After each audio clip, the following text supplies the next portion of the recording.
I guess we're just gonna have a backlit background because of the windows. What is that called? Oh, I'm tired. It's my birthday. Today was the first day during our ELA block that I felt more like myself teaching.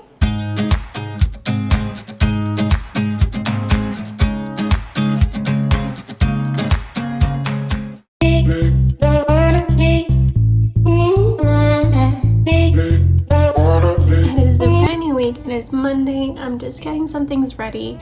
Today is when we start our phonics program. For phonics we use, what is this called? Wilson Foundation. Last year for phonemic awareness we used Heggerty, which I loved, and this seems pretty similar to it. I'm excited to start using it. I just finished teaching my ELA block. Now I'm getting ready for some small group math. So we had assignments last week through Boom, and because Boom is so cool and gives you awesome reports, and based on those reports I'm gonna pull students so I can work with them on those skills. And yeah, so it's gonna be math. I have my phone as a document camera, counters, magnetic 10 frame, and a whiteboard. So we'll be working on reviewing this. It's Tuesday now. Yesterday I had a really busy day. I had to go to school in between Zoom meetings and try to get my badge situated, and I have to go again today to pick up a laptop. So right now I'm just assigning Boom cards.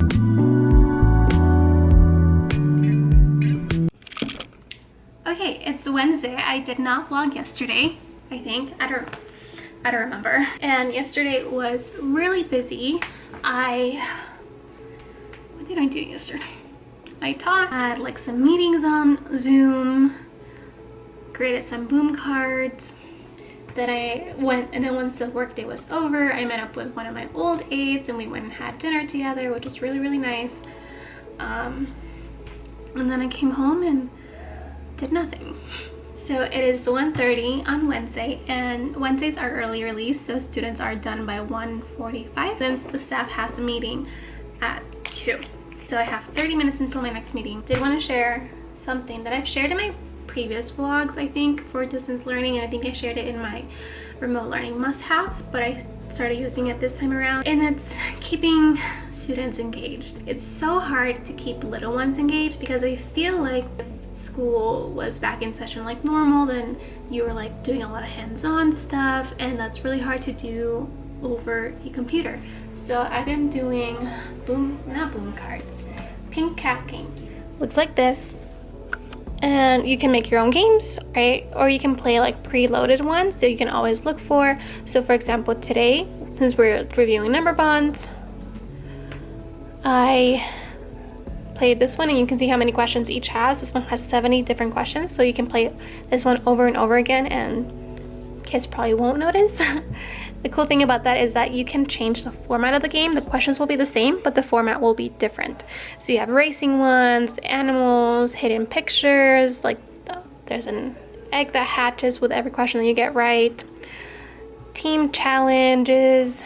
There's just so many different things, and my students really seem to be enjoying this. You can hear my husband, he's also working from home and he's in a Zoom call. So I've been using them for math mostly. So I go through my math lesson, and then at the very end I kind of bribe them with like, oh, if you guys are really good, like we'll play one of these games and then we'll just play them. And the way I do it, whole class, because I have 28 students, we do teams. So it can be like teams of 4, it can be like 4 teams, or boys versus girls, and then I have Class Dojo randomly pick who goes, but I have everybody show me their answer like on the camera, so that way everybody's still engaged. But yeah, there's that. I think I had shared in my previous vlog that I was using this calendar that I found online. While I like it, I wish it was a little more, I don't know, I want to say hands-on, but it's not going to be hands-on because everybody's on the computer. But I was thinking of coming up with some classroom jobs, like virtual classroom jobs, and then incorporating it with that. So then I was also thinking of ordering like Velcro dots and having like more like a poster size, maybe like this size calendar set, and that I can show with like my document camera. I mean, I think that'd be a little more interactive or engaging, and I also think it'll show the concepts a little bit better than just on the computer, because I can point to things as opposed to me just pointing with my little, what is that called? A little arrow thing that your mouse moves around. I forgot what it's called. Good morning. It is Thursday, August 20th. It's my birthday today, and I'm working on lots of things. So Thursday is also when my students have specials pretty much the whole day. In the morning I teach for like an hour and a half, and then they have specials for the rest of the day. So that allows me to, oops. That allows me to prep, and we're sending materials home pretty soon, so I'm making those. So we use foundations for phonics, and they usually have like a letter board that they can, with magnets that they can manipulate, but obviously virtual learning. So what I'm doing is I'm printing out the letter tiles in colored paper that matches what Foundations has, and I'm gonna put them in cookie sheets, and I'm gonna laminate them, cut them, and then put magnet tape on the back. And I changed into more comfy clothes. I'm also wearing my glasses because my contacts keep getting dirty with makeup. It's definitely the foundation that I'm wearing. So, glasses it is.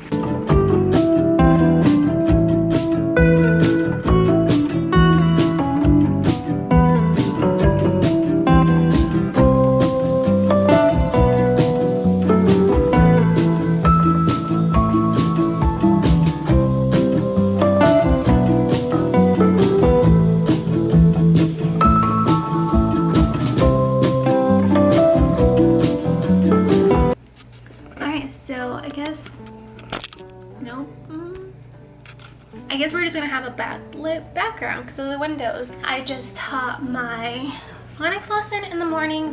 My kids are at technology right now. I'm making some reminders on Class Dojo, so it's easier for parents to remember when we have specials. Even though we still use the same Zoom link, the login times for Zoom are a little bit different. So that's one thing I really like about Class Dojo. And they'll remind them like the day before, an hour before, and stuff like that. One thing, today was the first day during our ELA block that I felt more like myself teaching.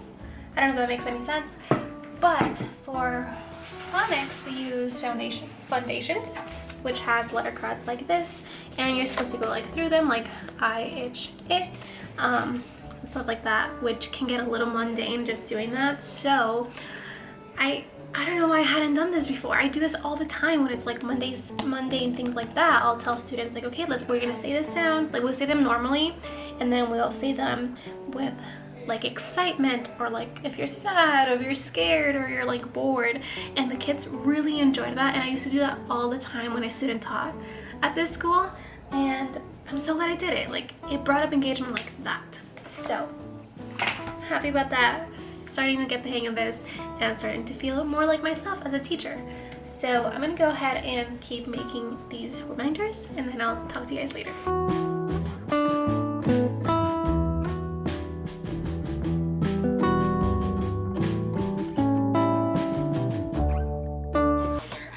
know.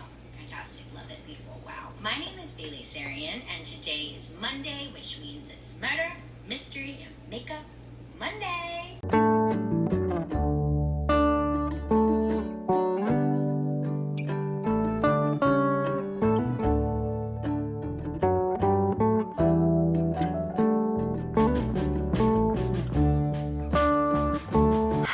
So it's about 1:30, a lot later, and I taught my math lesson, and yeah, I'm struggling with math. We use Eureka Math or Engage New York for math, and it's very hands-on, as math should be in the primary levels.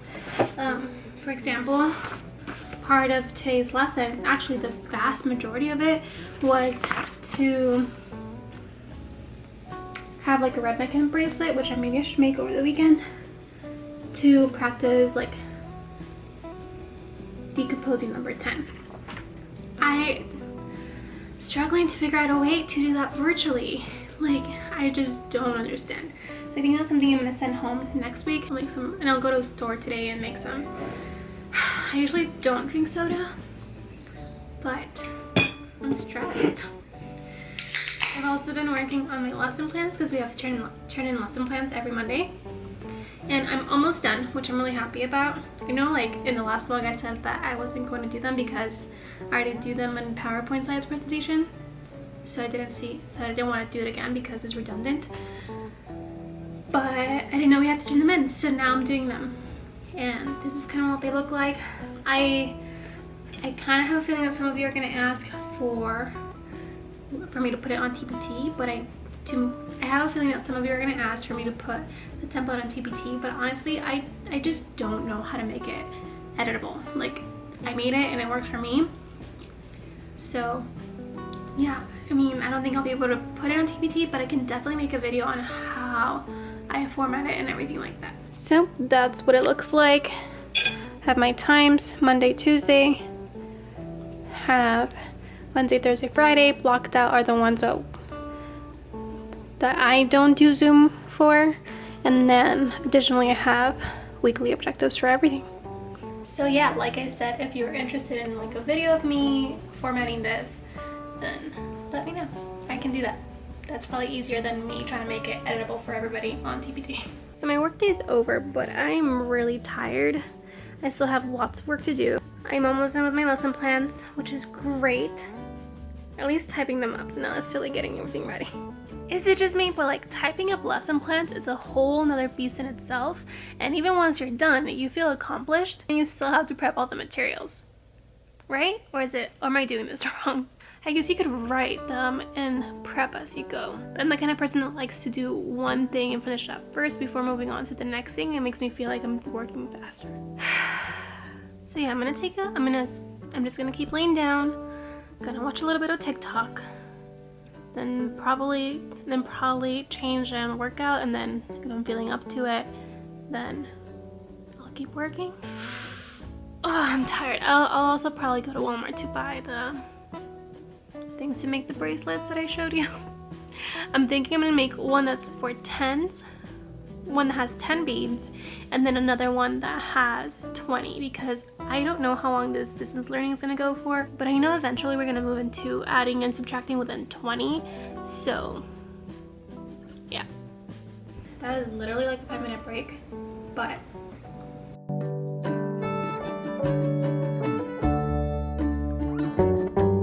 alright, so it's later and I went to Walmart to buy some pony beads and what are these called?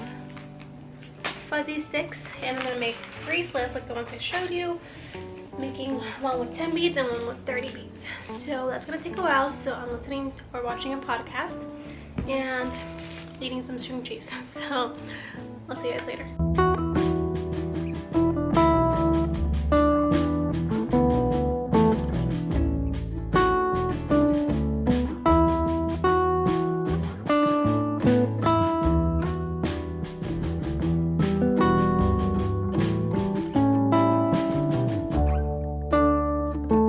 Just finished them. As you can see, it's darker, so it's been, let me check my podcast, it's been like 40 minutes. It took me about 40 minutes to sort these beads and then put 5 and 5 of each color. I try to put as like colors that had the most contrast, so like for example I wouldn't put yellow and orange together because there's not that much of a contrast. That way it's easier for students. I made this one. They really don't like it. It's purple and orange. I really don't like those colors together. I hate seeing those colors together. I don't know why, I just always have, but this is not the one I'm gonna keep. Also, I'm watching Kiki. I'll have she's super cute. I'll have her link down below. She is a 2nd grade teacher in California. But this is the one I'm gonna keep, pink and blue, and then these all sent home. I still don't know if I wanna make the ones that are 20. Alright, so now that I'm done, I think I'm gonna work on my lesson plans for a little bit longer and then I'm gonna go work out. I don't really want to work out, but I should because it's gonna make me feel better, help me de-stress a little bit, and I'm already dressed. So I think I'm gonna have to. So I think I'm gonna have to. All right. I think I'm gonna keep, even though today's Friday, I'm gonna keep this vlog going even though today's Friday, I'm gonna keep this vlog going until Sunday, and then I'll start a new vlog on Monday. So we'll see you later. Okay, so it's Sunday now, and I have quite a few Amazon packages that got delivered yesterday, and I wanted to show you what they are because they mostly have to do with distance learning. So first things first, I bought an easel, and it's really heavy right now, but it looks like this. You can make it look different ways. And the cool thing about it, actually I'll just insert an overlay. The cool thing about it is that it also has like 2 arms that extend from each side, and you can put like anchor charts on there. So that's why I bought it, and it's also magnetic, so also why I bought it. It was kind of pricey, but I have an easel in my new classroom, but it's way too big and doesn't fit in my car. So, and I also have a smaller one, but it's too small for what I wanted. I just really want to display anchor charts on there and kind of model writing on there as well. That easel came with rolls, like a roll of paper, so I don't know how many papers there are, but you can see kind of. This is paper, and again it's for the sides. And it also came with a marker, an eraser, some magnets, and then I think this is like a little ledge for your markers. I'll have everything linked below. And then I have this dry erase like anchor chart paper. So it comes with let me count it. It comes with 10 sheets, and they're double-sided, so it's like the blank one. And then it also comes with lined or square ones. And it's called a White Book. This one was gifted to me by them, but I wanted to give it a try, and I'm really excited to use it, so I'll keep you guys updated on that. Moving on, I ended up buying these like merchandise bags, so it's purple and teal, and they're about like this wide and this tall. And I bought these because we're going to send home materials next week, and that's going to include a binder and some other things that I'll show you right now, and I wanted to have it all together in a bag, so that's what that's for. I also bought these. These are little mesh bags, like drawstring mesh bags that I usually buy for jewelry. And I bought these so that I could send home some counters. And these are just little bingo chips, and I believe this is like, yeah, this is 1,000 pack of bingo chips. And I'm gonna send 20 of these home with each student, 10 of one color, 10 of another color, so that they can, I don't know, they can use them for math, manipulatives, and again, they'll be in this little bag, so they have their own little space. I also bought some dry erase markers, 36 pack. They're like really skinny ones and little ones, but again, I also bought these to send home because we're putting together a resource binder with, I can't pick that up, but basically with sheet protectors. So like we're printing all these resources, like kind of like my math mats. We're putting them in sheet protectors, and then that way kids can write on them if they need it, and they can also use these. And as you saw in the last clip, I think I'm also sending home like that little bead bracelet.